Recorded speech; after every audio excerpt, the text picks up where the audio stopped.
Bien, bonjour tout le monde, j'espère que vous allez bien. Ici Ratburger. Ratburger pour un café JDR. Hey, café JDR. C'est pas quelque chose que je suis habitué de dire nécessairement, ça, café JDR. En fait, c'est une appellation que j'ai agressivement et sans aucun respect volé à mon ami Lestat, avec qui je vais partager le micro aujourd'hui. Salut Lestat, comment vas-tu? Salut Radburger, bah écoute, ça va plutôt bien en cette Cool. belle soirée pour moi, hein, puisqu'on n'est pas aux mêmes horaires. Ah, oui, c'est vrai, parce qu'ici, dans le fond, il est aux alentours de 15h46. Toi, dans le fond, on rajoute 6 heures à ça, donc il est presque 10h le soir, en fait. C'est ça, exactement. Bon. Ben, je suis content que tu sois avec moi. Écoute, discutons. Aujourd'hui, on a un programme assez chargé. Dans un premier temps, ben écoute, tu vas nouvellement partir ta propre chaîne, voler de tes propres ailes. Ah, Comme je sais, c'est des triste. oiseaux qui quittent le nid. C'est ça, exactement, mon cher ami. Je pars. Tu pars. Mais je suis très content que tu pars parce que. Ben non, je suis pas content que tu partes, mais je suis content que tu fasses tes trucs. Je suis content que tu amènes ta voix à cette chorale rôliste qui est notre communauté, de rôlistes, de youtubeurs rôlistes et ainsi de suite.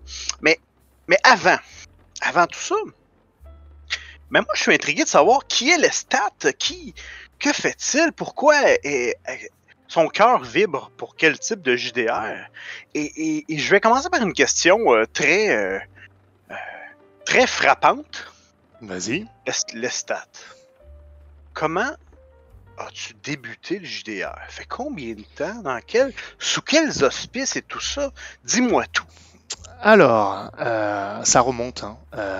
Là, je devais avoir, je sais même plus exactement, la première découverte du JDR, je pense que je devais avoir 8 ans.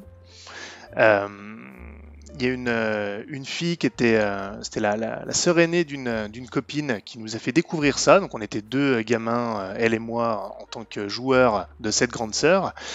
Et on a joué sans dés. Et au début, moi, je demandais, mais où sont les figurines, ou les pions, ou tout ça.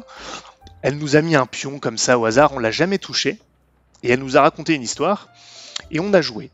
Et j'ai su bien plus tard, mais vraiment des années plus tard, qu'en fait on avait joué le contrat de Holdenhaler de l'édition 1 de Warhammer. De Warhammer, ben oui, ok. Voilà. Enfin bref, j'ai tout reconnu. Et c'est vrai qu'à l'époque, ça m'avait vraiment marqué. J'avais vraiment beaucoup apprécié. En plus, étant jeune, j'étais déjà créatif, je m'imaginais des choses, comme les gamins, mais vraiment c'était déjà quelque chose. Et donc j'avais été très réceptif. Et puis c'est pas pour autant que j'ai débuté. Après ça, j'ai pas entendu parler de jeux de rôle pendant longtemps. En parallèle, quand même, je lisais à cette même époque le Seigneur des Anneaux. Il y a quand même un lien. Parce que à la fin des bouquins du Seigneur des Anneaux, la communauté de même tous, hein, c'était une édition pocket, il y avait, donc ça devait être, j'imagine, une édition de avant Mireille Dumas, puisqu'il y avait à la fin du livre une page sur le jeu de rôle. Du coup, ça m'avait frappé parce que ça m'avait fait me souvenir de ce que j'avais découvert à peu près à la même époque, en fait, c'était quasiment en même temps, et c'était une drôle de coïncidence. Et donc ça décrivait le jeu de rôle, et ça me titillait, et tout ça. Et donc, un jour dans mon patelin s'est ouvert un magasin qui s'appelait le Nain Jaune, à l'époque, et je suis entré dans ma boutique de jeux de rôle avec ma mère. Et j'ai acheté, parce que j'ai dit que j'étais fan du Seigneur des Anneaux. Alors il était étonné de voir débouler un gamin de 10 ans à l'époque dans sa boutique, je crois 9 ans même peut-être à l'époque. Ouais. Et j'ai acheté, tiens-toi bien, JRTM 2e édition. Ah mon dieu, c'est le système de Rollmaster. Ah là là, et alors je peux te dire qu'à 9-10 ans, tomber sur ça pour son premier jeu de rôle, c'est très très violent. Ouais, mais ça prend une calculatrice et beaucoup de patience. Ah là là, alors c'était génial parce que j'avais l'impression d'avoir une Bible. Je l'ai chéri ce bouquin. Et en plus, j'ai commis il y a quelques années l'hérésie de le revendre et je m'en mords les doigts, je le regrette. C'est une longue histoire, mais bon, peu importe, je le regrette. Et c'est vrai que je l'ai tellement peaufiné ce bouquin et au départ, je l'admets, je comprenais pas tout aux règles et enfin surtout les règles d'encombrement, mon Dieu. Et à l'époque, j'étais pas capable de me dire il y a des règles que je prends pas, il y en a que je garde. J'avais pas la maturité pour faire ça. Et du coup, ça m'avait bloqué. Pendant 1 an, le bouquin n'a pas servi. Et puis, je suis rentré au collège et j'ai ouvert un club de jeux de rôle dans mon collège. Et alors là, c'était parti. Ah, cool! Et, fait que donc, t'as été happé par la passion, par ce hobby-là, et là, maintenant, tu joues à quoi présentement? Sur quoi t'es présentement? Alors, je vais peut-être en décevoir bon nombre. Ça fait quelque temps que je ne joue plus dans des univers officiels, ni avec des règles officielles. Et c'est assez récent. Donc, je vais quand même revenir un peu en arrière pour donner quand même du gras. Moi, mes jeux de rôle favoris, c'est l'Appel de Cthulhu, Le Monde des Ténèbres et particulièrement Vampire Requiem, et Warhammer. On va dire l'univers de la première édition et les règles de la seconde, quand je jouais encore à des jeux de rôle comme ça. Pour être tout à fait honnête, je pouvais tourner autour de ces trois-là sans me lasser. J'ai pas, comme par exemple Christophe, je sais qu'il a ce besoin-là. Moi, j'ai pas ce besoin de découvrir et d'essayer 1001 jeux de rôle. Et puis, depuis quelques années... Pardon, vas-y, tu allais... Christophe de la chaîne Pilule Rouge, évidemment. Ouais, voilà, bien sûr.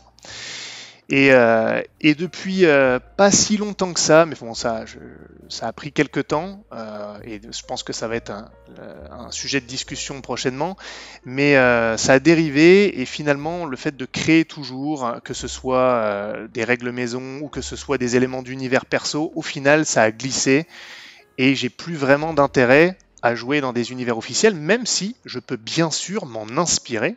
Je ne les renie en aucun cas, mais mon plaisir maintenant, c'est de jouer dans des univers perso, en tout cas quand je suis un maître du jeu. Ben voilà. Puis de toute façon, à une certaine mesure, tout est copié sur quelque chose d'autre. Hein. Oui. Donc, nos inspirations, tout ça viennent certainement d'ailleurs, et il faut continuer de rester inspiré. C'est ça. Après, voilà, maintenant pour quand même te répondre, je vais plutôt parler en termes de genre plutôt qu'en termes de jeu de rôle. Bref, ça va pas te surprendre, toi tu le sais.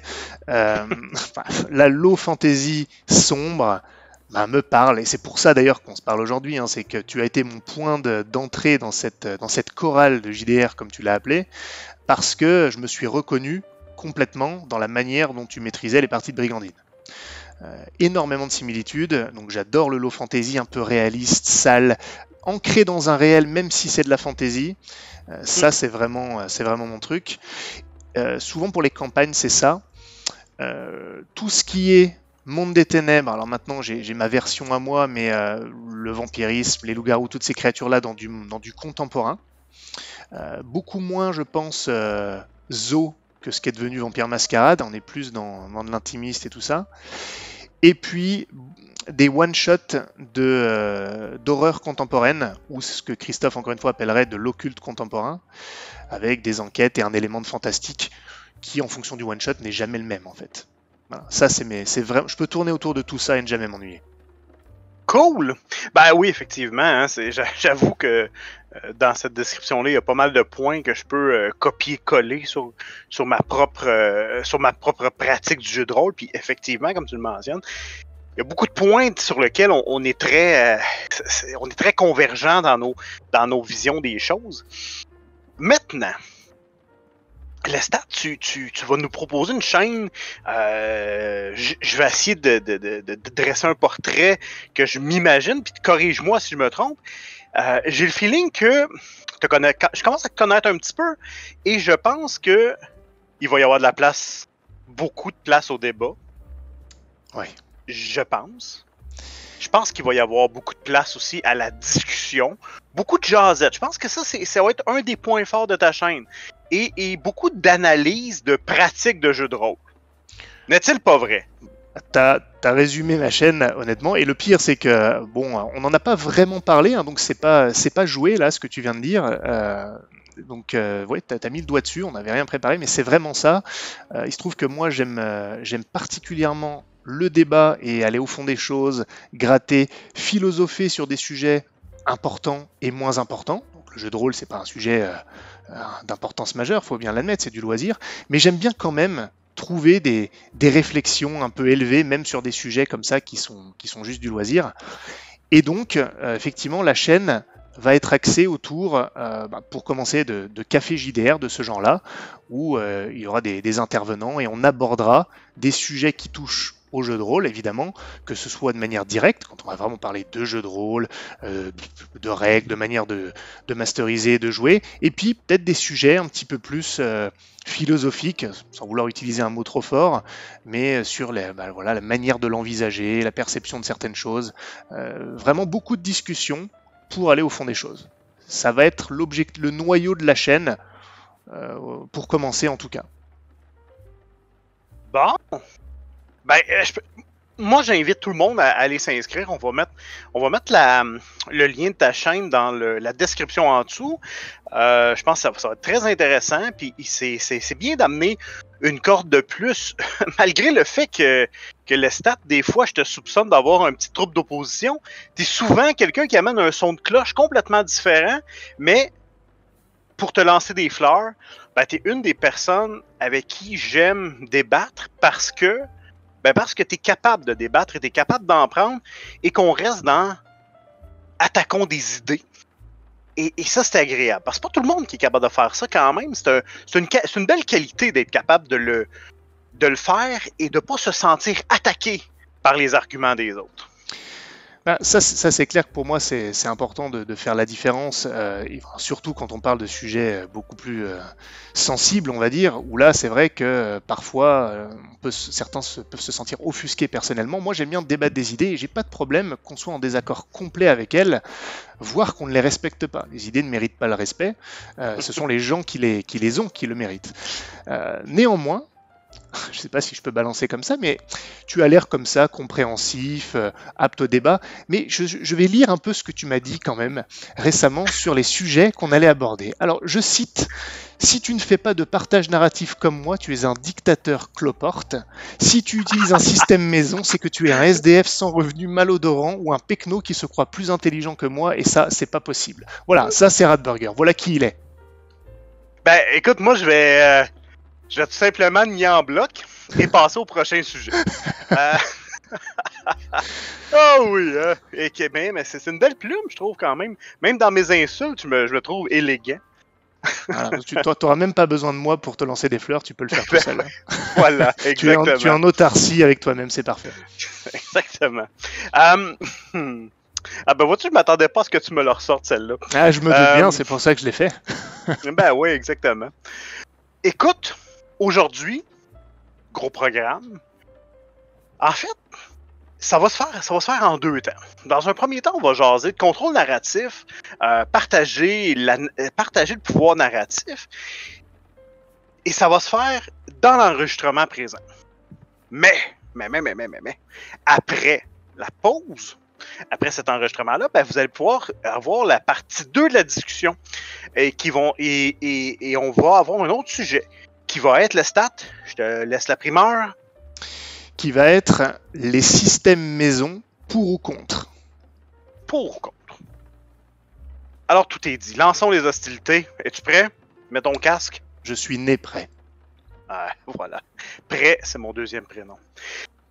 Contrôle narratif. Bon, je pense que dans un premier temps, c'est intéressant de mettre la table et de dire exactement Pour toi, c'est quoi exactement le contrôle narratif?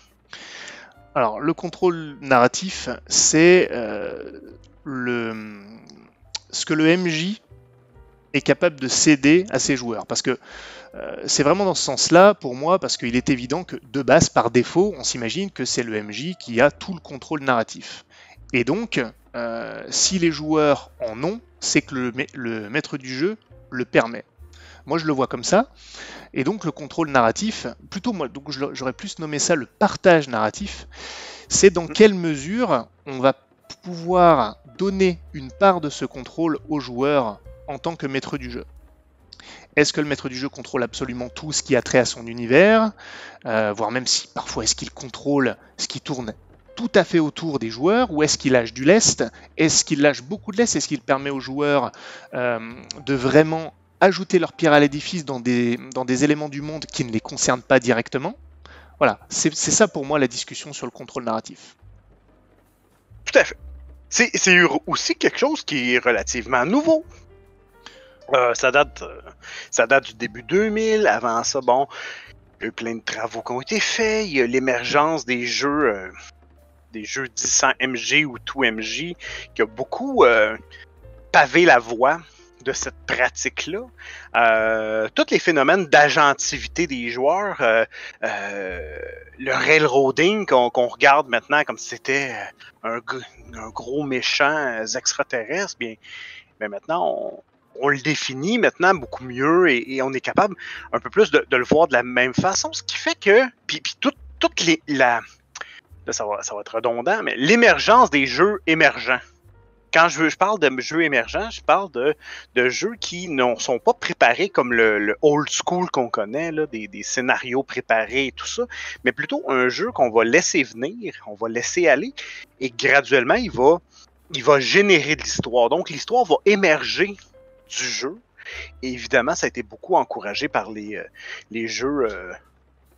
Powered by the Apocalypse, propulsé par l'Apocalypse, donc cette façon de voir les choses-là, malgré le fait qu'il y a un MJ. Et ça, c'est un point qui est intéressant, Lestat, parce que on n'est pas... C'est un des rares points qu'on n'est pas complètement d'accord, toi puis moi. J'ai l'impression. C'est pour ça que le sujet a été choisi d'ailleurs, mais il est possible qu'on ne soit pas totalement d'accord, ou plutôt... Je pense qu'on va l'être, mais pas dans la même mesure. Et je suis content que tu aies abordé les deux types de jeux, là, le jeu old school où le maître du jeu contrôlait quand même vraiment beaucoup, et puis l'exact inverse qui sont les jeux à background émergent. Pour moi, ce sont les deux extrêmes. Et entre ces deux-là, il y a un monde. Donc, moi, je suis tout à fait pour le partage narratif, mais peut-être pas dans la même mesure que toi. Tu vois ce que je veux dire ? C'est plus dans la quantité de partage narratif qu'on va différer, plutôt que dans le fait que c'est bien que ça existe, évidemment. Ben, puis dans un premier temps, moi, je vais emmener un disclaimer, là. Premier disclaimer. C'est que, en aucun temps, notre discussion se veut porteuse de vérité. Hein? Elle se veut quoi? Elle se veut une confrontation de deux visions. La mienne, celle de Lestat. Et ça reste là. Les gens jouent comme ils veulent. Est-ce que la mienne, c'est la bonne? Probablement. Ben, c'est la bonne pour moi présentement, parce qu'elle me satisfait. Même chose pour toi, je présume. Mais en aucun temps, ma pratique à moi doit faire force de loi et c'est la bonne. Maintenant, on va juste donner des idées. On est d'accord? C'est peut-être une première différence entre toi et moi. Moi, je suis pour l'instauration d'une dictature qui force les joueurs à jouer comme moi je joue. Donc, première opposition. C'est premier diktat de naziroliste. Voilà. Les stats JDR, je vais avoir un sous-titre, ça va être « Il détient la vérité ». Rejoignez-moi. Ben, exactement. Écoute, moi, comment je vais y aller là-dedans? Puis une autre chose aussi que je trouve le fun à mettre en place, c'est ça, on a déjà mentionné les jeux 2MJ, les jeux 100MJ. Et on se fait dire à tour de bras, ben ça c'est vraiment du jeu de rôle, c'est pas du jeu de rôle. Puis souvent on a tendance, même moi j'ai entendu à certains endroits des choses qui m'ont choqué par des gens qui disent, mais s'il n'y a pas de panel, s'il n'y a pas de maître de jeu, c'est pas du jeu de rôle. Qu'est-ce que t'en penses de ce premier statement-là? Je suis en désaccord avec ça, effectivement. Je pense que c'est quand même du jeu de rôle s'il n'y a pas de maître du jeu. Le jeu de rôle, c'est un jeu, donc il doit avoir un aspect ludique dedans, et c'est le fait d'incarner un personnage. C'est quand même dans le titre, jeu de rôle. Donc si on est 4 à jouer des personnages, potentiellement à lancer des dés, et donc d'avoir une intrigue qui n'est pas figée, par opposition au théâtre ou tout ça, je pense qu'on est dans du jeu de rôle. Est-ce que je suis en accord avec ça ?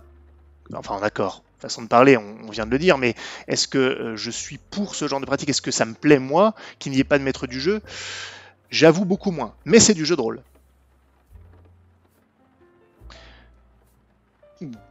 Écoute, absolument.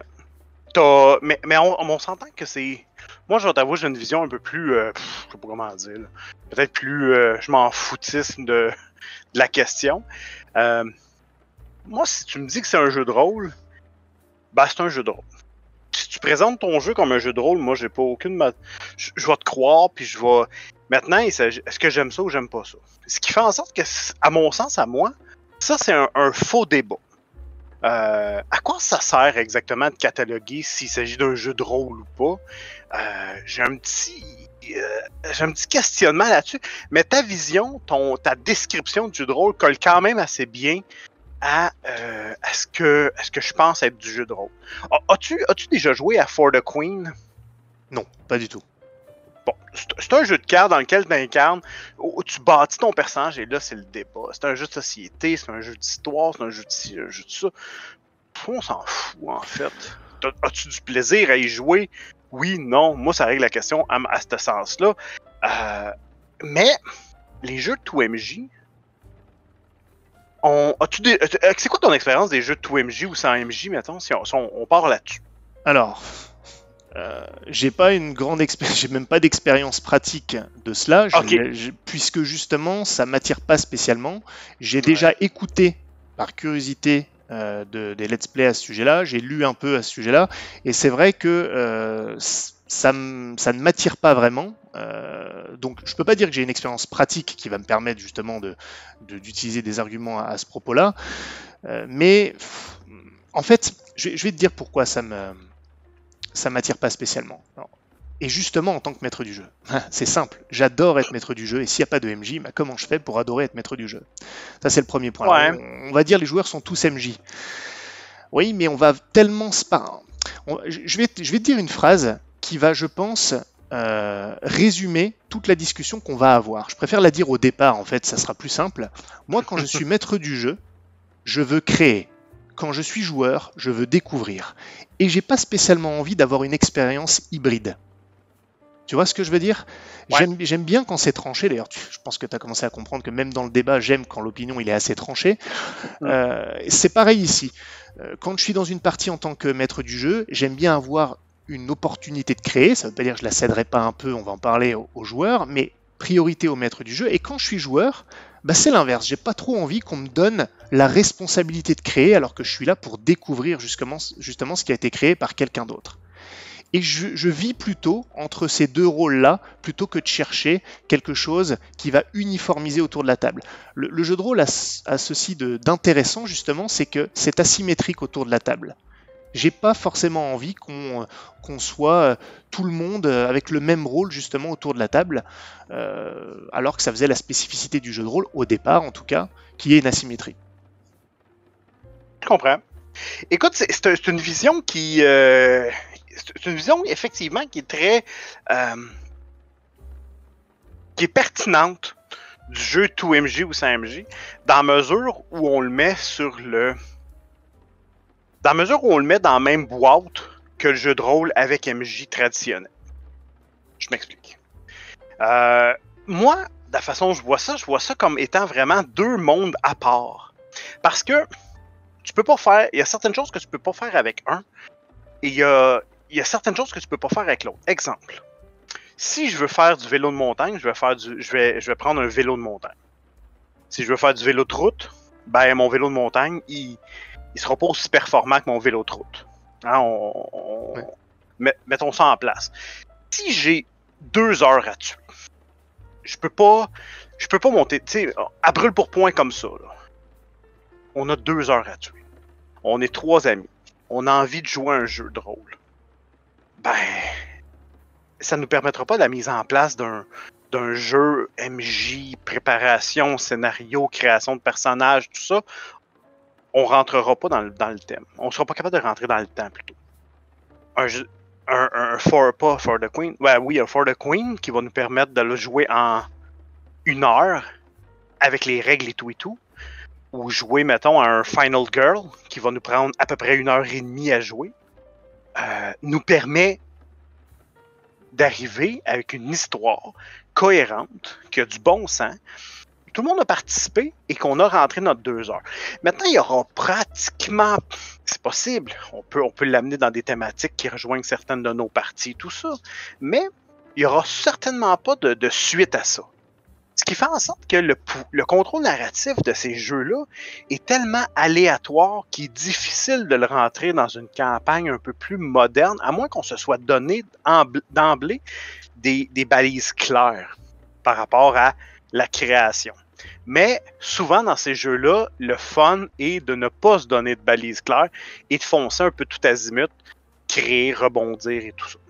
Ce qui fait en sorte que moi, tu me dis, hey Danny, on va jouer à For the Queen parce que notre maître de jeu peut pas ce soir ou peu importe. Ah, super, ça va être le fun, on va avoir du plaisir. Mais je peux pas me le mettre, honnêtement, ben honnêtement, là, je peux pas mettre cette pratique-là dans le même panier que je mets la pratique de brigandine ou de vampire ou des autres jeux que je joue présentement. Ça représente pas le même besoin. Mais justement, je vais rebondir là-dessus, parce que qu'on s'entende, c'est pas parce que je favorise le jeu avec un MJ créateur et des personnages qui découvrent que je pourrais pas, moi aussi, si on me propose, on a 2 heures, on a 1 heure, jouer à ça et m'amuser grandement. Le débat est pas là, je suis pas dans la détestation de l'un et l'adoration de l'autre. Qu'on s'entende là-dessus. Moi-même, je suis je suis un grand joueur de jeux de société, alors que je préfère le jeu de rôle. Mais je peux quand même m'asseoir pour jouer à un jeu de société, j'en ai plein chez moi.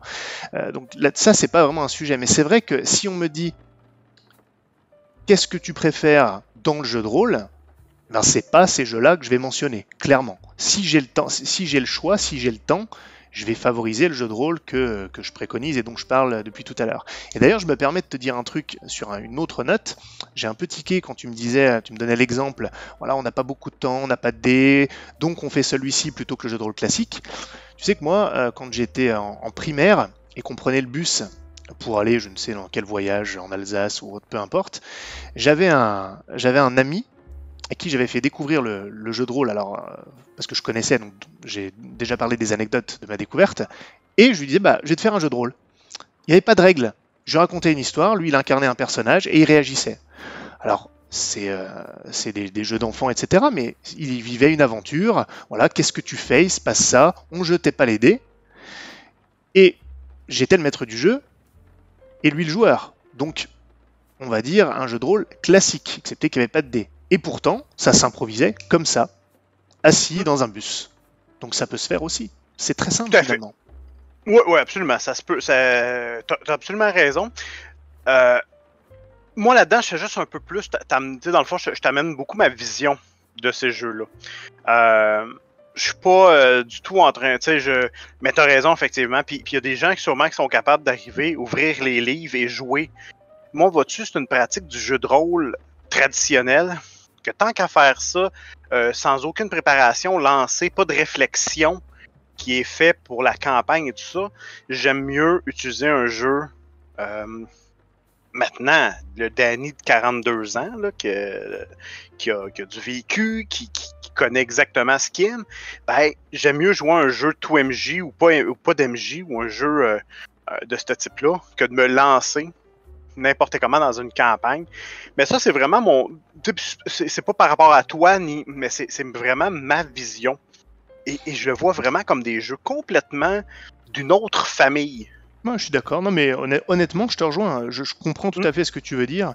C'est pas fait pour la même occasion. Effectivement, même moi, je ne peux que te rejoindre puisque l'un de mes grands plaisirs, moi, c'est la préparation. Et c'est vrai que si on n'a qu'1 heure, 2 heures, est-ce que j'ai vraiment envie de bâcler ça par une impro totale alors que ce qui me plaît c'est la préparation?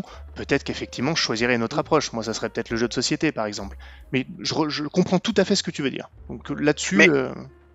Puis ce que je remarque, c'est le jeu de société, comme tu dis, j'ai tendance, puis là je sais, je veux pas me faire lancer des briques, mais j'ai tendance à voir beaucoup... je l'appelle jeu de rôle, là, un jeu de rôle 2MJ, mais j'ai tendance à éprouver un peu le même sentiment lorsqu'on joue à un jeu de 2MJ que lorsqu'on joue à un jeu de société. On dirait que je me place un peu plus dans cette posture-là de jeu de société. Mais, il y a une chose, c'est que je trouve que c'est un excellent terrain de pratique pour le jeu de rôle. Tu vas improviser beaucoup dans ces jeux-là, et moi, c'est devenu une des choses que j'apprécie beaucoup du jeu de rôle, et ça m'amène quand même à le faire, le jeu de rôle 2MJ. Parce que tout le monde peut te lancer n'importe quoi. Tu sais, regarde bien ça, on est en train de jouer un jeu un jeu dans une convention et on est en train de faire un horreur dans le bois. C'est le bois? Non. En tout cas, bref, un jeu d'horreur et tout à coup, quelqu'un nous lance, on fait des personnages, ben il y a la bimbo, il y a le capitaine du vaisseau, il y a lui, ça, je pense que c'est dans l'espace. Et à un moment donné, il y a quelqu'un qui nous dit, ben il y a Batman. Quoi? Ah oui, j'avais entendu cette anecdote. Et là, il nous lance, il y a Batman qui est là. Comment ça, Batman? Écoute, ça nous a... Puis finalement, moi, ça m'a sorti un peu de l'immersion sur le coup, mais à force, on dirait d'improviser avec Batman. Écoute, on a beaucoup ri. Mais c'était... Mais tu vois qu'avec ça, tu peux pas rien faire d'autre après. Là. Ça s'éteignait là. C'est sûr. Ouais. Non, ok, maintenant... C'est vrai qu'il y a ça te fait... Je termine juste là-dessus. Effectivement, c'est un bon exercice, en tout cas, de la pratique de l'improvisation, qui est quand même partie intégrante du jeu de rôle classique. Oui, absolument. Comment décris-tu le pouvoir que tu donnes à tes joueurs durant les parties? Rentrons dans le vif du sujet. Moi, je suis un de tes joueurs. Là. C'est quoi les limites? Là, je vais parler dans qu'est-ce que je connais comme nature, mais quelles sont les limites de ma patinoire? Jusqu'où je peux jouer? Est-ce que j'ai le droit de modifier? Est-ce que j'ai le droit d'amener des propositions? Est-ce que tu sens le besoin en tant que maître de valider toutes les propositions que tes joueurs amènent? Ou des fois, tu te permets de te reposer dans les mains puis leur dire « Vas-y, rentre-moi dedans. » Alors, je suis un maître du jeu absolument autocratique, dictatorial, tyrannique. Non, c'est pas vrai. C'est pas vrai. C'est pas vrai, mais un petit peu quand même. Je m'explique. Je vais essayer de faire une réponse un peu synthétique. C'est important pour moi, très important. Je dirais même que c'est une marque de fabrique, que dans mes campagnes, d'ailleurs surtout dans les campagnes, plus que dans les one-shots, que les joueurs, lorsqu'ils jouent, puissent avoir un vrai impact sur les événements et qu'ils puissent me surprendre. Donc toi, déjà, je pose ça là. Je ne veux surtout pas imposer un chemin à mes joueurs. Donc, je vais prendre ta question comme ça pour l'instant. C'est vraiment important pour moi, donc, que lorsque je leur ai posé un cadre, dans l'absolu, ils puissent réagir comme ils l'entendent du moment qu'il y a une cohérence. Et en général, si l'idée est bonne, cohérente, je vais aller dans ce sens-là et encourager et récompenser ce qu'ils décident. Donc ça, c'est vraiment très important. Maintenant, ça, c'est en termes d'action en tant que personnage joueur. Donc là, on parle du contrôle d'eux-mêmes, pas de l'univers extérieur. Par exemple, mes PNJ, le décor, ça, c'est autre chose. Donc, en général, je vais leur laisser une grande latitude sur des éléments externes à eux-mêmes, mais qui sont issus de leur background, de leur histoire. Si par exemple, je sais pas, moi, un personnage a une sœur, qu'il me manque des infos, sur le coup, je vais lui poser des questions, ou si lui, il a envie de partir dans sa description sur la description de la sœur, etc., pas de problème, parce que ça concerne son background. Ensuite, dans un combat, par exemple, on est dans une taverne, il a envie d'attraper une chope ou une chaise, il n'a pas besoin de me demander la permission de savoir est-ce qu'il y a une chope ou une chaise dans le coin. Tu vois? Maintenant... Je veux juste amener une espèce de petit twist à propos de son background, tout ça. Et si, mettons, il dit, j'ai un père, il est parti et tout ça, et qu'à un moment donné, t'emmènes un PNJ qui s'accadre et qui dit, la mâchoire tombe et je le regarde et je dis, papa, mais qu'est-ce que tu fais? Et pourtant, t'avais préparé autre chose, ce PNJ-là. Accepterais-tu ce genre de proposition? Tu voudrais dire que le personnage, j'avais pas prévu que ce soit son père, c'est ça que tu voulais dire? Tu y as pas pensé du tout, puis à un moment donné, le personnage, le joueur, il t'amène, bam! Il vient de poser que c'était son père. Alors je vais être honnête, la réponse est non. Là, c'est vrai que non. Et c'est là où moi, je vais quand même avoir mes limites. C'est bien que tu m'aies donné cet exemple d'ailleurs. Voilà, parce que j'ai quand même voulu montrer où je laissais des opportunités. Je suis aussi ouvert aux demandes des joueurs. J'avoue que moi, quand il y a un élément assez important qu'ils veulent amener, je préfère qu'ils me demandent. Et Contrairement à ce qu'on va dire, oui, mais ça va ralentir le rythme du jeu. Non, ça prend une demi-seconde. Pour moi, ça ralentit rien. Je préfère qu'on me demande, et je vais te dire pourquoi. Et y compris pour ce que tu me dis là, ça c'est non. Parce que je pense que je sais plus avec qui j'en ai parlé, ça doit être avec Fab, dans le café du JDR avec Fab. J'explique que dans mes campagnes, je construis une toile de fond avec des acteurs qui ont des buts, etc. Et j'ai déjà dit que j'aimais créer, j'aimais faire découvrir, et mes joueurs aiment découvrir. S'ils peuvent commencer à dire que tel personnage c'est leur père, etc., ça peut faire s'effondrer comme un château de cartes, non pas ce que j'avais prévu en termes de déroulé, mais en termes de toile de fond, de fil rouge, de ce qui se passe. Et c'est pas parce qu'on a prévu une toile de fond, avec des personnages, etc., que ça devient un jeu fermé où les joueurs n'ont aucun impact. Non, c'est juste que c'est plus là pour être découvert et pour qu'on puisse interagir avec, que pour prendre la main dessus quand on est joueur. Ok. Tu vois ce que je veux dire? Ouais. Et je termine là-dessus, après je te relaisse la main bien sûr, mais si jamais j'autorisais ce genre de choses, que je ne critique pas, hein, d'ailleurs au passage, je ne suis pas contre, c'est juste que c'est pas ma façon de faire, ça veut dire que on n'est pas dans le même genre d'histoire de campagne où il y a des choses ficelées, des tiroirs dans les tiroirs, des trucs vraiment imbriqués. Tu vas vraiment être beaucoup plus dans l'impro pure, l'impro de création, je veux dire. Et du coup, tu vas pas pouvoir avoir des choses vraiment complexes, etc. Certaines choses, tu risques de perdre en cohérence. Et tu seras plus dans l'instant. Moi, j'aime bien les trucs qui sont créés et qui apparaissent et qu'on sent venir. Et on sent que c'était préparé depuis un moment. Parce que c'est gratifiant pour le joueur de découvrir un truc qui était déjà là, plutôt que de découvrir un truc qui vient d'être créé il y a 2 minutes. Je schématise un peu. Hein. Je comprends ton point. Vois-tu, là on est un peu, on n'est pas tout à fait sur le même pied, toi et moi. Sûr. Moi, vois-tu, en tant que maître, souvent qu'un joueur va m'emmener une situation comme ça, et mon cerveau se met à tourner à 100 à l'heure. Et je suis en train d'analyser tous les fils rouges, justement, que je vais attacher en arrière, et comment je dois changer mes choses, comment je dois réagir, comment je peux faire en sorte que, effectivement, et la satisfaction, vois-tu, dans ce que tu dis. Et là, lui, il va arriver, il va dire, mais où t'étais? Puis là, t'es capable de tout relier. En tout cas, moi, ce que je vais essayer de faire, c'est de relier tous les fils pour être capable de dire, ouais, tout à fait, je suis venu pour toi. Je te cherche depuis un peu. Et là tu essaies de faire. Tu as carrément tordu un peu ton histoire, ton idée de base, pour que ça marche dans le sens du joueur.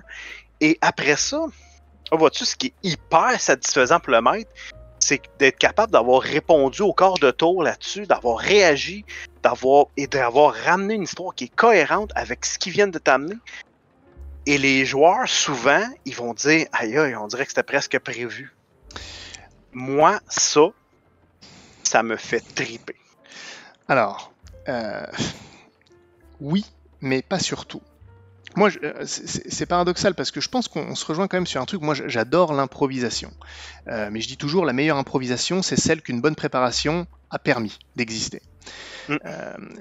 Moi, j'improvise beaucoup des événements, justement parce que il y a une préparation derrière avec des motivations de personnages, et donc l'improvisation, elle est logique, elle est cohérente par rapport à ce qui se passe derrière.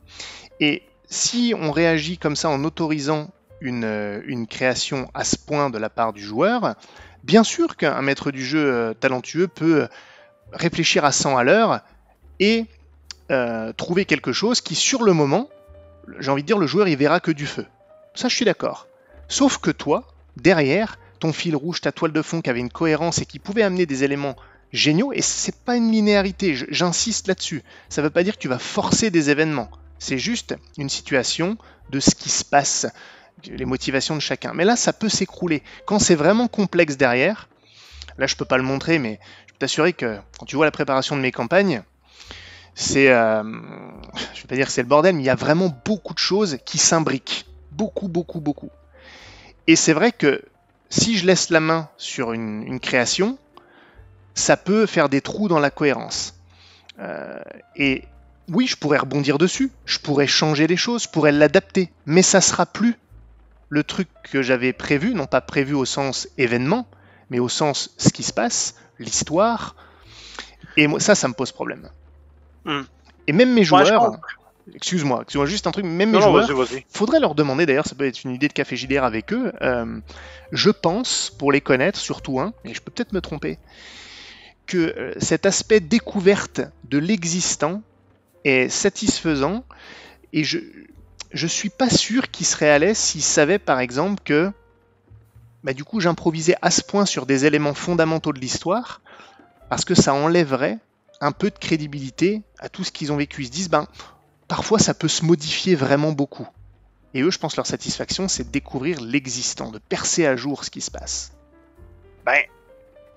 Ça, je peux le comprendre. Puis effectivement, je pense que ça remonte, cette vision-là, il remonte un peu à notre préparation de partie qui là, ce que je comprends, c'est qu'elle est vraiment très divergente, la tienne de la mienne. Ouais.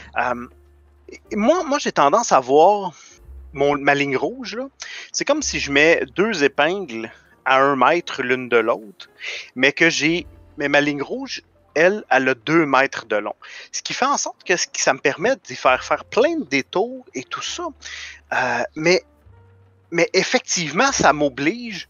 Je peux pas le faire avec tout. Là, on va se le dire. Là.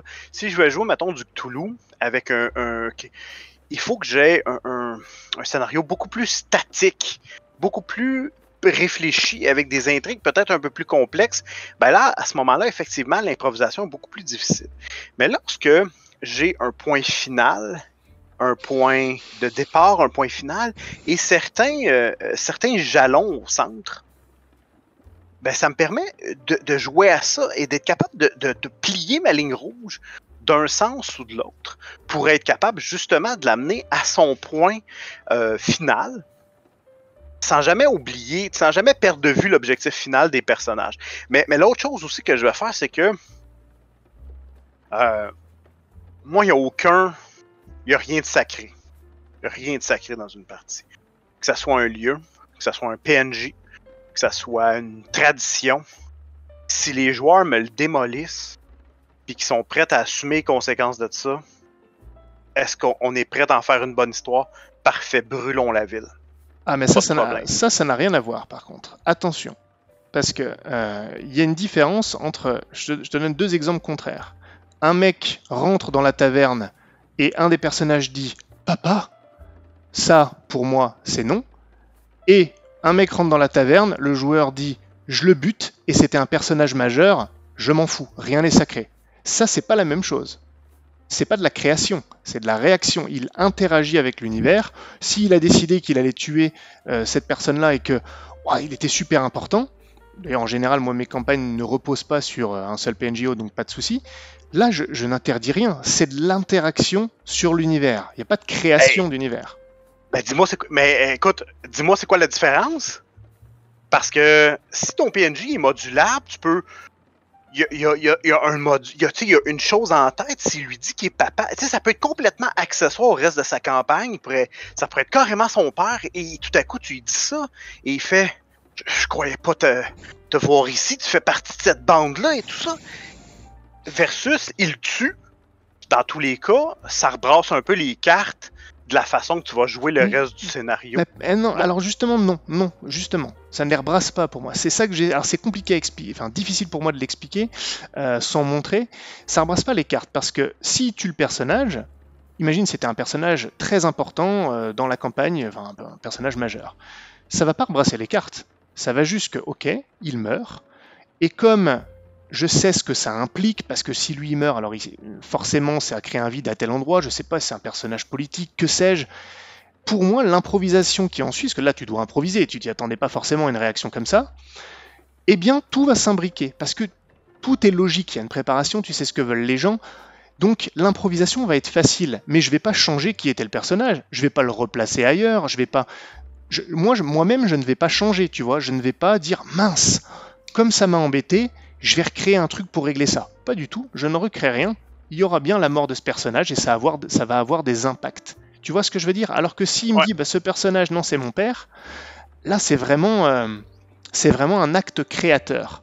Et ça n'a pas le même impact, ça peut nuire à la cohérence. Alors que si tu le mets, bon, ben, ça ne nuit pas à la cohérence du tout, on va juste réagir en fonction. On va réagir et non pas créer. Je voudrais quand même te donner peut-être un exemple. Je vais y réfléchir. Parce que je pense qu'on est dans le nœud du problème. Ah si, comme un dernier truc, tu me fais beaucoup réagir avec tes propos. Ah, vas-y. Quand je parle de préparation, je parle surtout de la préparation de la campagne. Je ne parle pas des scénarios, c'est différent pour moi.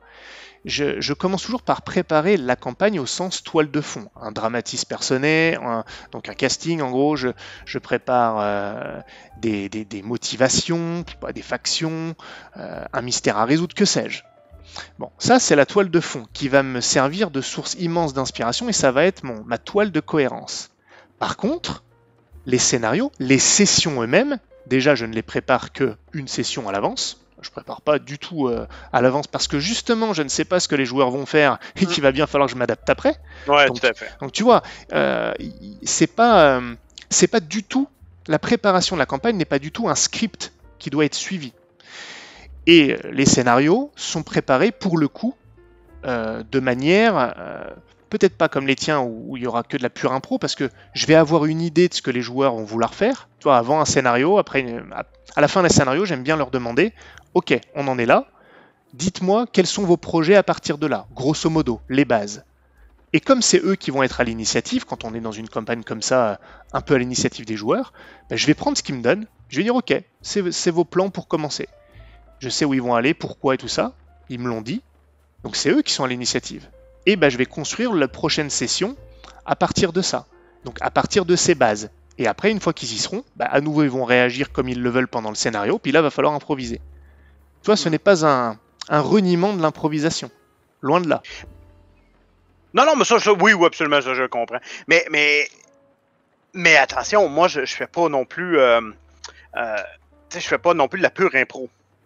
Dans mes scénarios, quand je fais un scénario et tout ça, souvent, moi, j'ai tendance à avoir justement une ligne rouge et plusieurs scènes là-dedans, des blocs que je vais venir greffer. Souvent, moi, ce qui me motive beaucoup, c'est des scènes dans ma tête que je vois puis je me dis, ça serait bon de le rajouter. Que ça soit tôt ou tard, quand ça va s'appliquer, quand ça s'applique pas. Mais à partir du moment que j'ai lancé une scène, si c'est cohérent, j'interviendrai pas. C'est sûr que si le gars me dit, papa, t'étais là, puis que la personne a la moitié de a la même âge que lui, ben non. On va garder quand même une espèce de cohérence dans l'histoire. Ça, c'est impossible. Ça se peut pas. Maintenant, je laisserai pas non plus... Vois-tu, là, moi, où l'improvisation va me frapper puis que je vais dire, wow, non. Là, je veux pas aller là. C'est où ça risque de démolir le canon esthétique. Tu vois que t'as tes limites quand même. j'ai mes limites. Tu sais, mes limites, moi, ils vont venir lorsqu'on va démolir le canon esthétique. Du genre, exemple, on joue à du Far West et on a dit, on joue, puis tu sais, campagne qu'on a joué, Cowboy World, et il y a un des joueurs qui m'a dit, est-ce qu'on peut amener du Weird West? Je dis, attends, on a dit qu'on jouait du Western Spaghetti, là. Qu'est-ce que tu vas amener comme du Weird West? Et il a commencé à me parler de rituels indiens, des trucs comme ça. Je dis, moi, tant qu'il n'y a pas d'effet visuel, ça me pose pas de problème. Mais s'il y a des effets visuels, qu'on lance une boule de feu, ça, je vais dire non à ça, même en impro. Ça démolit mon canon esthétique que j'ai dans ma tête par rapport à cette scène-là. Et ça, je veux pas. Donc en fait, je pense que c'est ça le débat, c'est où on met le curseur, où sont nos limites. Et tu sais, moi, j'essaie de prêcher pour ma paroisse, mais c'est pas pour autant que tu peux pas trouver dans mes parties un moment où le joueur a improvisé un truc, a créé quelque chose. Je suis pas étranger totalement à ça. C'est juste que j'en fais pas une habitude et j'avoue que je préfère que le joueur, dans la partie, me le demande. Ça prend une seconde. Moi, ça me gêne pas. Moi, je considère pas que ça brise l'ambiance, que tout ça. Ça me dérange pas un petit échange comme ça avec le joueur. Et ça m'arrive de dire oui. Maintenant, je vais te donner, je pense, 2 exemples. Un exemple sur ta campagne que je suis en train de vivre, les Inquisiteurs. Ouais. Et un exemple sur celle que je suis en train de faire jouer, Les Enfants du Fleuve, à mes joueurs. Il y a un des personnages qui, je pense pas spoiler, ça se sait très vite, qui recherche son frère. Ok. Si un type rentre dans la taverne, on reprend l'exemple de tout à l'heure, et il dit « Oh, mon frère !» Bon, tu me diras, c'est peut-être parce que le joueur a envie. Donc l'autre débat, ça serait faut-il satisfaire le joueur dès qu'il a envie de quelque chose? Ça, c'est autre chose. Mais tu vois, d'un coup, il le retrouverait. Alors oui, on peut rebondir là-dessus. Oui, on peut donner une histoire géniale. Mais moi, je sais, alors ça dépend des joueurs, bien sûr, mais je sais que ce joueur, lui, il préfère pas ça. Il préfère découvrir où est son frère. Il préfère que moi, j'ai prévu un truc. Et découvrir des, je sais pas moi, des indices ou que sais-je, qui vont le mener. Ça sera plus gratifiant pour lui de l'avoir découvert en se forgeant un passage, en galérant, plutôt qu'en l'ayant simplement créé. C'est un exemple extrême, mais... Mais tu l'amènes, ouais, c'est ça, mais je pense que ce joueur-là t'amènera pas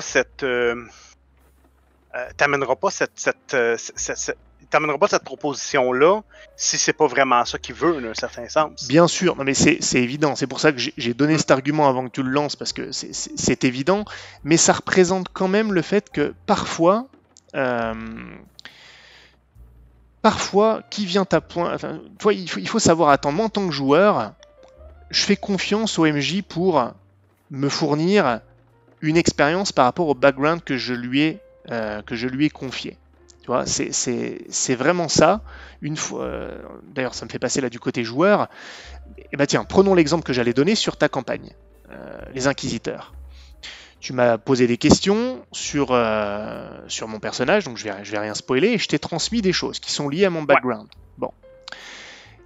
Et puis, pareil, je vais pas spoiler, mais dans une des parties qu'on a joué, il s'est passé un truc. Voilà, j'ai recroisé un peu mon passé. Tu sais de quoi je parle. Et c'est pas moi qui ai créé ça. Et alors, tu vas dire oui, c'est parce que toi, en tant que joueur, tu apprécies ça. Mais bon, c'est quand même un argument. Moi, je préfère, tu vois, j'ai été tellement surpris.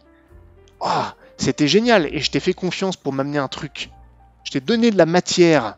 J'ai créé, en tant que joueur, autour de mon personnage en amont, pour que après je puisse être surpris, que tu puisses l'utiliser pour me surprendre, pour me donner du roleplay, pour me donner du drame.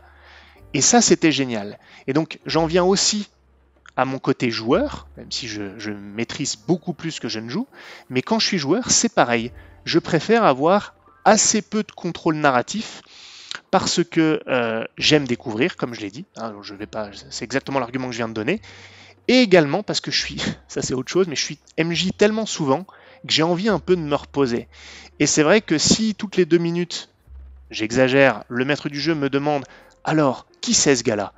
Tu l'as rencontré comment ? Ou qu'est-ce qu'il dit ?» Là, je vais dire « Bon, bah, je peux redevenir MJ. » Tu vois ce que je veux dire ? C'est un autre argument hein, qui se positionne sur une autre sphère, mais c'est aussi un de mes arguments en tant que joueur.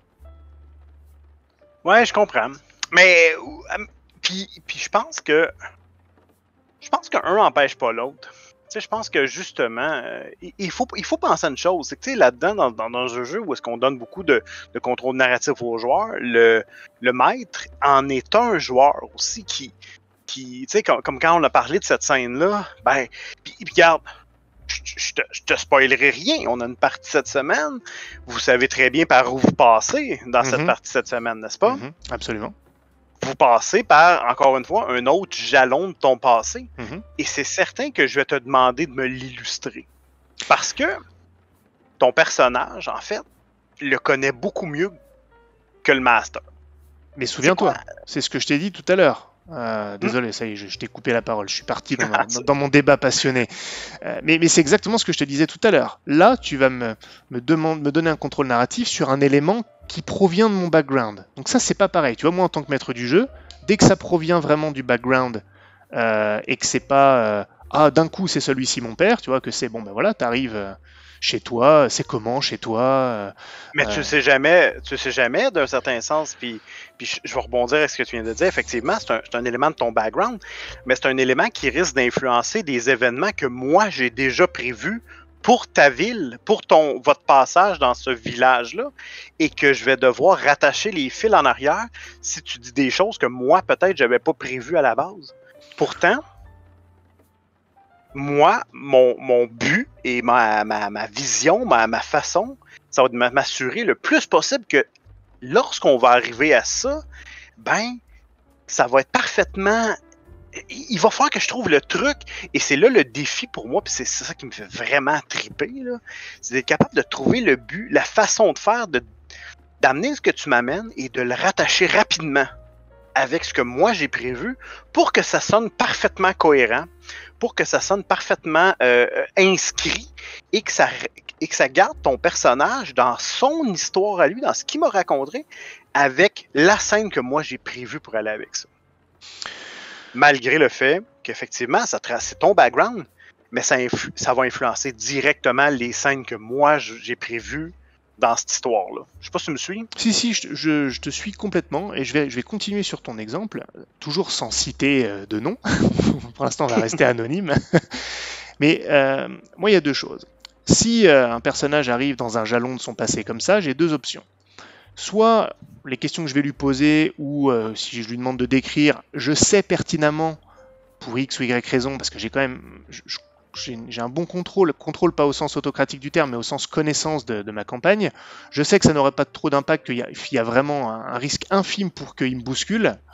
Je vais en jeu lui demander de décrire. Je suis rarement surpris au sens... Sinon, je suis souvent surpris, mais rarement pris au dépourvu.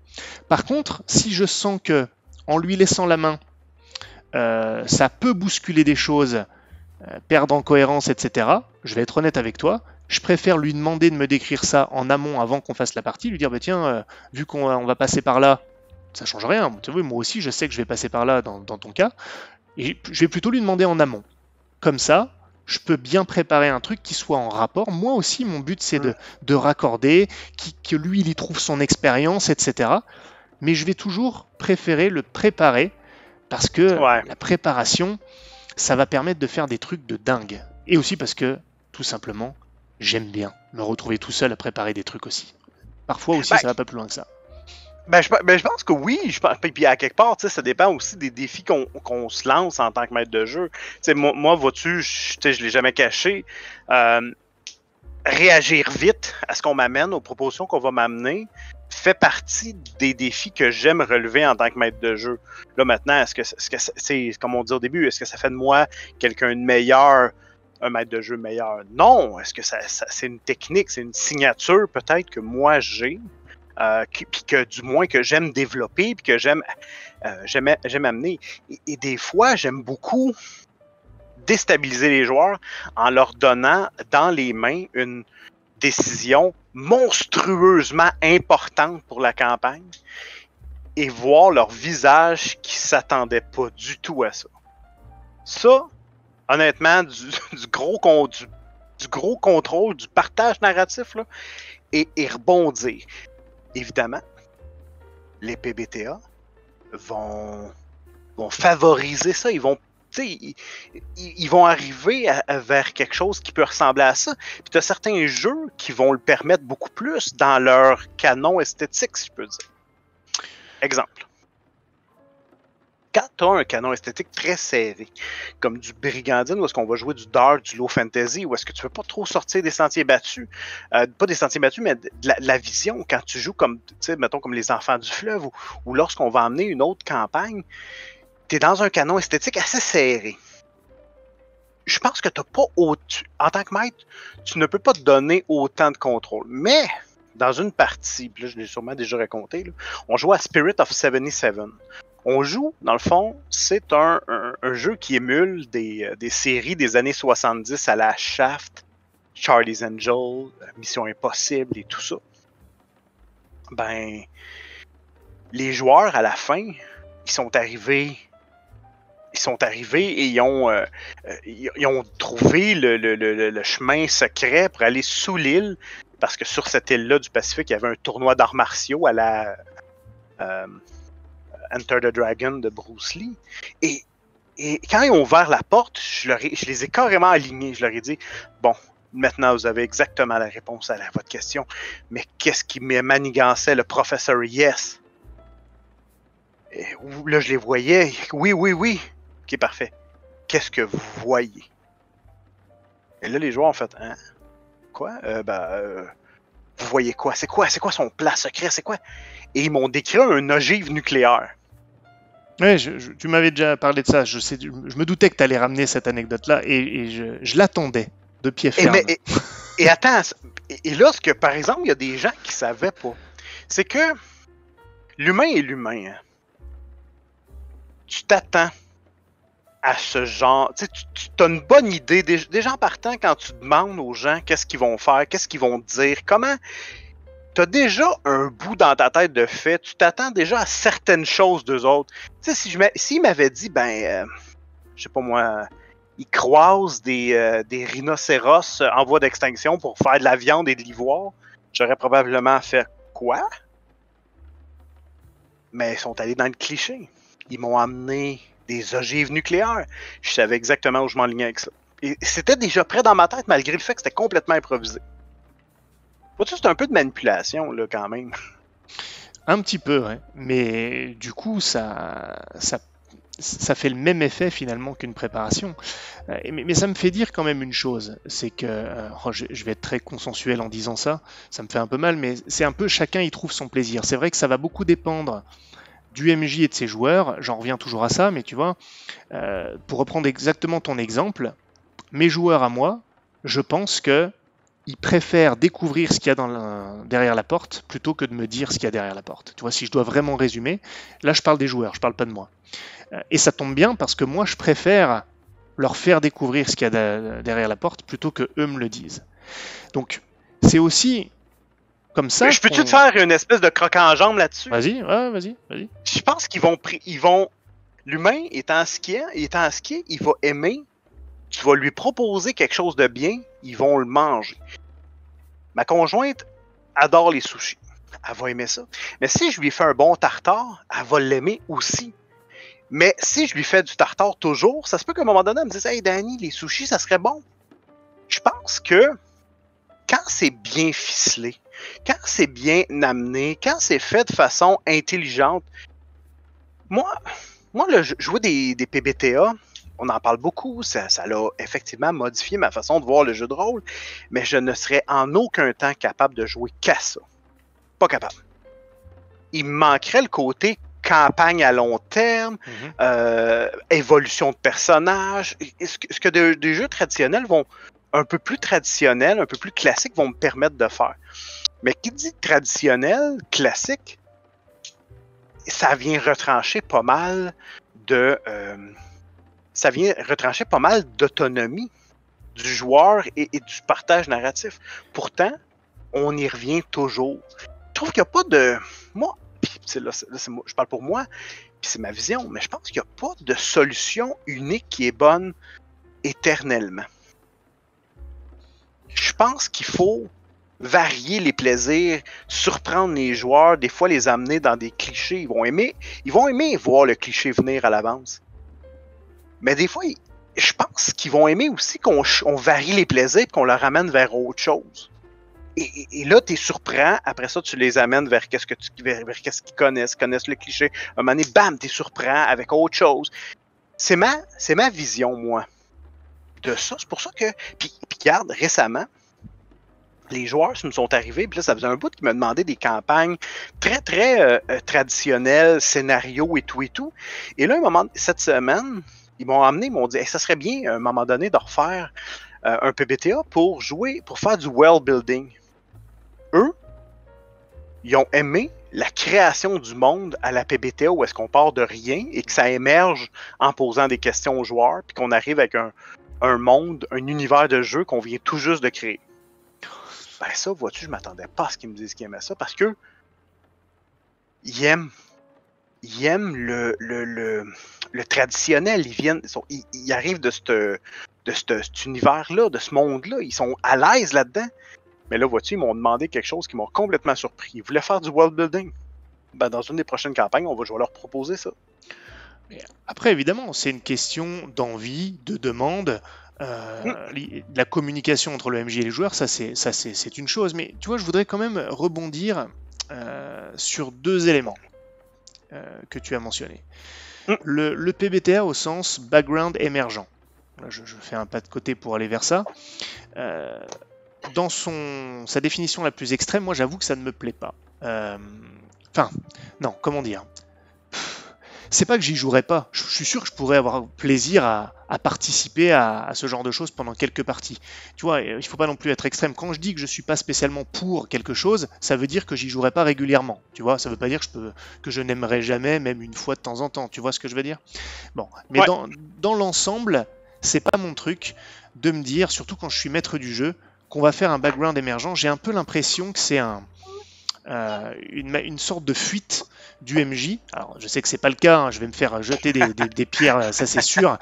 Oui. Le MJ va pas créer, et donc il va demander tout à ses joueurs, et c'est les joueurs qui vont créer. Alors ça, moi, quand je suis maître du jeu, donc je vais pas juger, mais moi, en tant que maître du jeu, ça m'enlève un pan énorme de mon plaisir, qui est la partie création. Donc c'est vrai que le background émergent, au sens le plus littéral du terme, c'est pas pour moi. Vraiment, à partir de rien, non. Moi, je veux créer en tant que maître du jeu, donc ça, c'est pas possible. Par contre, et là, j'arrive sur le deuxième élément sur lequel je voulais rebondir, tu opposes souvent, et je sais que tu veux pas le faire dans un souci d'opposition, hein, tu l'utilises pour tes exemples, mais le jeu de rôle traditionnel de scénario classique et le PBTA à background émergent. Je voudrais quand même repréciser que c'est pas parce que, encore une fois, je prône un contrôle narratif plus limité pour les joueurs que on va forcément être tout dans l'un ou tout dans l'autre. Donc moi, je ne suis pas forcément, loin de là d'ailleurs, dans le jeu de rôle classique à scénario ultra balisé. Je le répète, ce n'est pas ça. Mm-hmm. Tu vois, non mais oui. Puis tu sais, je vais le clarifier parce qu'effectivement, peut-être que ça a pu avoir l'air de ça.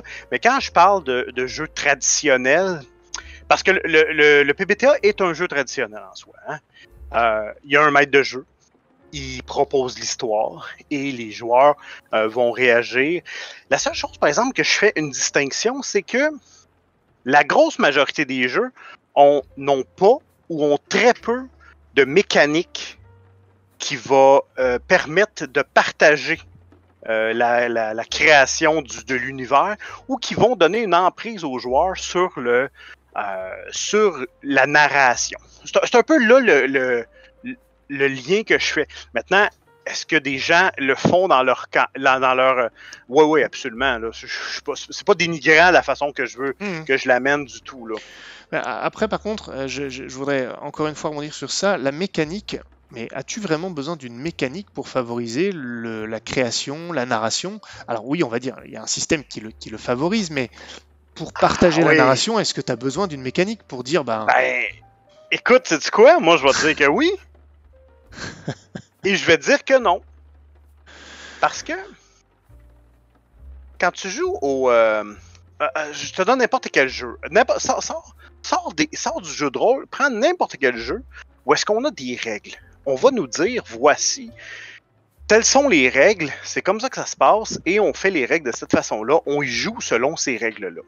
Le jeu de rôle est un petit peu à l'extérieur de ça.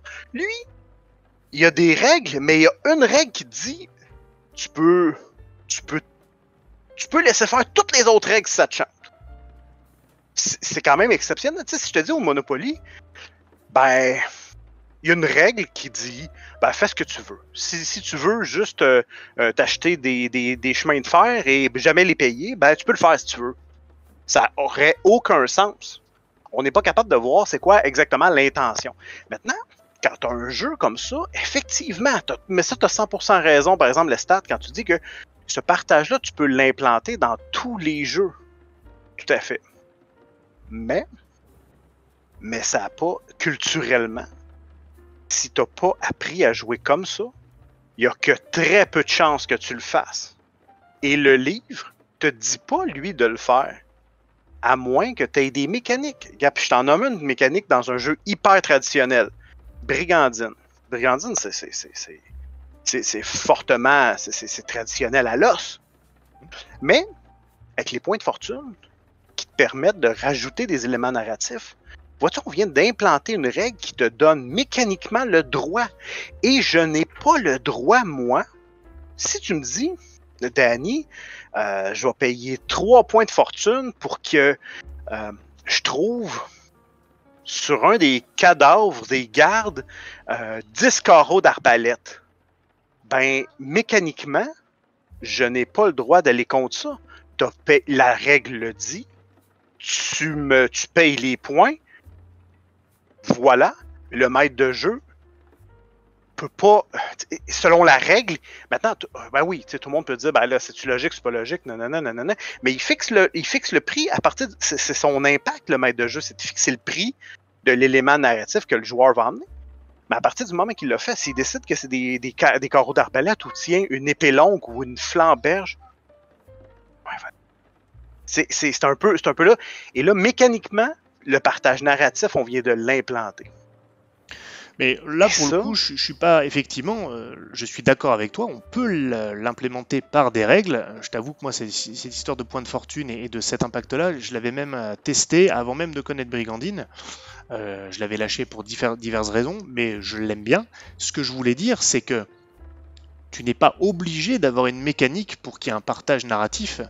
La preuve, tu le fais souvent, toi, sans faire appel à des règles dans Brigandine, sans même parler de points de fortune. Tu encourages le partage narratif, soit parce que tu vas l'accepter si on prend l'initiative, soit tu nous poses des questions en jeu, donc tu nous offres le partage. Il n'y a pas de règle dans ces cas-là. C'est ça que je veux dire, en fait. La mécanique n'est pas obligatoire pour le partage narratif. Mais je suis d'accord avec toi sur le fait qu'elle peut être un outil pour l'encourager. Là-dessus, on est d'accord. Ce qui fait que, oui, ben, tout à fait. Puis si on arrive avec un jeu, prends n'importe qui, là, une personne normale qui a jamais joué à un jeu de rôle, tu lui donnes le livre, peu importe. Tiens, un jeu que je connais bien, mettons, tu lui donnes le livre de Shadowrun. Voilà. Et tu dis maintenant, et tu dis bien ça, fais-moi jouer. Si elle n'a pas l'expérience de ce jeu-là aussi, elle va le jouer d'une façon à raconter une histoire. Puis là, le partage narratif est pas d'emblée transmis dans la plupart des jeux. C'est un peu là que je veux aller, dans le fond. Ouais. Sauf dans des petits points où est-ce que là, on permet ce transfert-là. Et encore une fois, on y revient à des styles de maîtrise, à des façons de faire, des goûts qu'on a, à des goûts qu'on a par rapport à la façon qu'on maîtrise. Et je pense que ça va toujours revenir à ça. Le partage narratif, il va toujours revenir à ça. Je pense qu'à certains degrés, on est plus à l'aise, à certains degrés, on l'est moins. À certains degrés, on aime préparer un petit peu plus, bien fignoler nos histoires, ou plutôt plutôt improviser. Mais dans tous les cas, je pense que ça fait pas d'emblée quelqu'un qui partage à 100% le contrôle narratif, ça fait pas de lui ou de elle une meilleure pratique. Non, bien sûr, on n'est pas dans une hiérarchisation, on est surtout dans l'expression de préférences qui nous sont propres. D'ailleurs, mais je voudrais quand même dire une chose, que tu as soulevé un point intéressant sur le fait d'avoir des jeux qui, si tu découvres le jeu de rôle par ces jeux-là, tu n'auras pas forcément le réflexe de faire du partage narratif. Et ça, moi, je suis tout à fait d'accord avec toi, et c'est pour ça que les PBTA ont, pour moi n'ont pas forcément révolutionné le jeu de rôle au sens qu'ils n'ont pas découvert la roue, mais ils l'ont théorisé. Je vais donner un autre exemple qui est pour moi identique pour articuler ce que je veux dire. Le système Gumshoe, je ne sais pas si tu vois ce que c'est. Ouais, ouais, absolument. J'ai découvert ça moi dans Trail of Cthulhu, et donc Cthulhu en français, je crois que c'était traduit. Et le système Gumshoe, pour ceux qui ne connaissent pas, c'est pour tout ce qui a trait à l'enquête. À partir du moment où un personnage a la compétence et exprime d'une manière roleplay qu'il utilise cette compétence, et bien s'il peut découvrir un indice, il n'y aura pas de GD, il va le découvrir automatiquement. En gros, c'est ça. Ouais, tout à fait. Et l'objectif de Gumshoe était de dire, de pallier le problème des jets de dés ratés qui font louper des indices. C'était ça le postulat de base. Et ça a été beaucoup critiqué parce que beaucoup de gens ont dit on n'avait pas besoin du système Gumshoe pour savoir qu'il fallait pas limiter l'enquête à un seul jet de dés et risquer qu'elle tombe à la trappe. C'est vrai, mais je pense que c'était une bonne manière de le théoriser pour diffuser un peu cette manière de faire du jeu de rôle et favoriser un peu les enquêtes, parfois au détriment du simple jet de dés. C'est un peu pareil pour les PBTA. Moi, j'avoue que j'ai pas attendu les PBTA pour jouer avec, quoi que je puisse dire, une dose de partage narratif, des choses émergentes quand même au fil du temps, il y en a, hein. Tout n'est pas figé, je peux pas tout préparer à l'avance évidemment, mais quand j'ai lu, je crois que c'est Dungeon World que j'ai lu, quand j'ai lu ce qu'était le PBTA, justement j'étais content de retrouver des trucs que moi je faisais déjà, puis j'ai aussi pioché de nouvelles idées, et c'était bien que ce fût théorisé, parce que maintenant, on le voit un peu plus, ce partage narratif. Écoute, moi, en terminant, moi, je peux te dire une chose, c'est que j'ai reconnu, mettons, moi, quand j'ai commencé à jouer avec la première édition de Donjons Avancés, ou avec la deuxième édition qui arrivait l'année que j'ai commencé à jouer, en 89, quelque part comme ça, moi, il y a une chose que je peux te dire, c'est que si tu lis le livre au grand complet, tu le passes d'un bout à l'autre, il n'y a aucun endroit dans le livre qui va te dire que tu dois incarner le personnage, que tu dois faire du roleplay, que tu dois, outre que jouer le personnage, collecter des ressources, lancer des sorts, en aucun temps, ils vont te parler de roleplay là-dedans. Ça a toujours été une des choses que moi, j'ai beaucoup aimé faire. Mais quand les PBTA sont arrivés, où est-ce qu'on a commencé à récompenser, à mettre des mécaniques particulières sur les relations entre joueurs, qu'on a commencé à récompenser le fait de jouer ces relations-là, moi, ça a vraiment...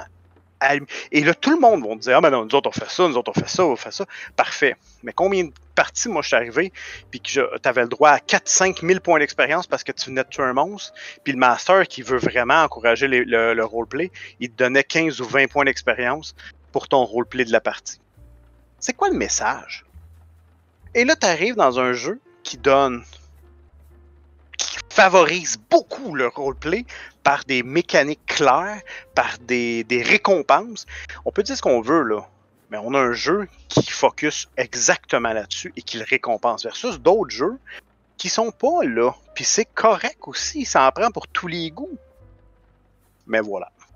Ça veut bien dire que, effectivement, une mécanique peut favoriser, encourager ou servir la narration. Et je pense que c'est un bon pont pour parler des systèmes, et notamment, parmi les meilleurs systèmes, les systèmes maison. Mais là, c'est probablement une autre histoire. Mais attention, cette partie de discussion-là, vous ne la trouverez pas sur la chaîne de Radburger, mais plutôt sur la chaîne de Lestat. Et ça va s'en aller directement sur sa chaîne. Allez le rejoindre là, allez écouter, commentez, likez, abonnez-vous à sa chaîne et on se reparle dans quelques minutes. Merci à toi, à bientôt. Bye bye.